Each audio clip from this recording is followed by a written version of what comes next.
So 3:14:24, part 2, explaining how the PL-89 infinity pi matrix ties everything together.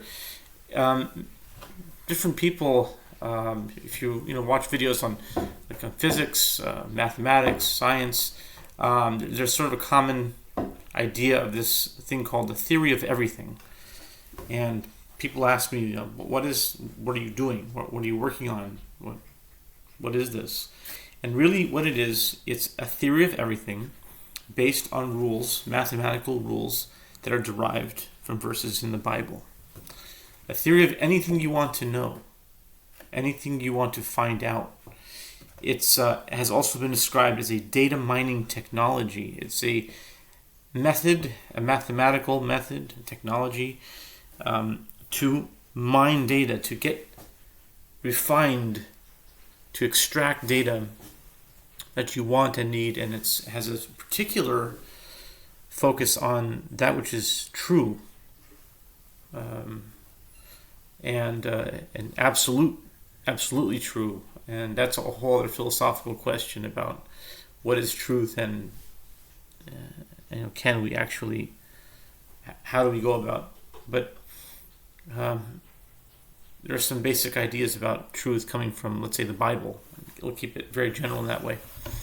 And this is based on that, biblical passages, and used in the universal language of mathematics. And it's used for many things. It's used it's mostly, it's also an exploration of how thought relates to causation. And there's some very interesting papers that were written on this, and one was, if I remember correctly, it was some kind of convention or symposium or something, like all different philosophers that got together. It was like years ago. It was all like the big universities, like Notre Dame was one of them. I think I forgot all the Duke,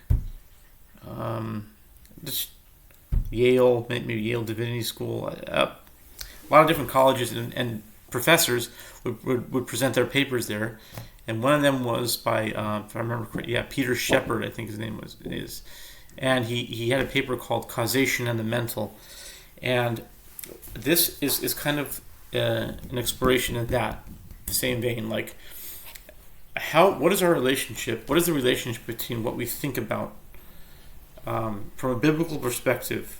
How our thoughts relate to what happens. A lot of the experience over the years I've been doing seems to be that like almost nothing. I mean, I shouldn't say that, but it's like a bit of an exaggeration. But if we're aligning our mind in the right way, then it's a relative. There's a sliding scale. We can be closer to reality, and our minds would gear towards what's real. But thinking about something, how does that affect what happens? That's also one of the purposes of this. I've heard it explained, and this has a direct connection to the Kabbalistic formula of the 72 names, or the 72 letter name I've heard, but it's also 72 names of God that are derived from 3 verses in the book of Exodus, chapter 14, verses 19, 20, and 21. And it has to do with the splitting of the sea. And the reason why it's connected to that is because the table is exactly the same. It's basically 72. I mean, this is 80, but you just take away one row, and it's the same thing. It's 8 different boxes, 8 different places, and there's 9 rows, so 72. So you can actually use this table and parallel it to the 72 letter name if you wanted to do it. In that case, in the 72 letter name, it's going from right to left, but here you read it from left to right, just like regular numbers. And so that's basically it. That's how the PL-89 is used for a variety of different ways. And there's still new things that are being explored And any other ideas I wanted to say specifically for pi? No, I think we'll keep it there for now. Part 1 and 2, and just to keep it with the theme, we'll do another video for 3, as in 3.14. Okay.